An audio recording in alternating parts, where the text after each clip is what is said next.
तीव्र उतार आणि धोकादायक तिलारी घाट रस्त्यात पडलेल्या असंख्य खड्ड्यांमुळे जीवघेणा बनला आहे।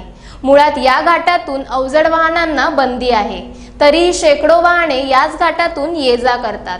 वाहन चालक स्वतःबरोबरच प्रवाशांचा जीवही धोक्यात घालत आहेत। तिलारी घाटात शनिवारी मध्यरात्रीनंतर झालेला अपघात व त्यात ठार झालेला दुर्गा भाजीवाला हा खराब रस्त्याचाच बळी मानावा लागेल।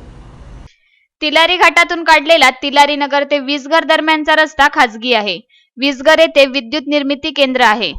तिलारी नगरातून विसघर येथे सामुग्रीची ने-आण करण्यासाठी बनवलेला तो रस्ता आहे। तो खाजगी रस्ता वापरासाठीच तेव्हा बनविण्यात आला होता। सुमारे 7 किलोमीटरचा घाट रस्ता अनेक जीवघेणी वळणे व तीव्र चढ-उतारांचा आहे।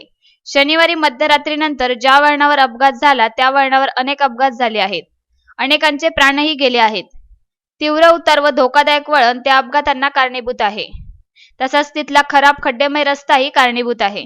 त्या घाटातून वाहनांना बंदी आहे। सार्वजनिक बांधकाम विभागातून वाहतुकीस परवानगी नाही।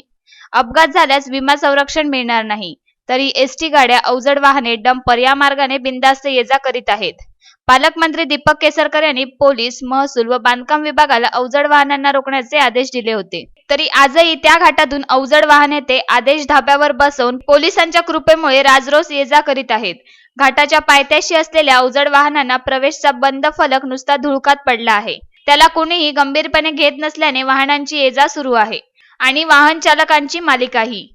वाहन चालकांची बेपर्वाई जशी अपघातांना कारणीभूत आहे, तशी तिलारी घाटातील खड्डेमय धोकादायक रस्ताही कारणीभूत आहे। तिलारी प्रकल्प अधिकाऱ्यांनी एकतर रस्ते दुरुस्त करा, अन्यथा अवजड वाहतूक बंद करावी अशी मागणी जनसामान्यांतून होत आहे। प्रभाकर धुरी, कोकण 9, दोडामार्ग।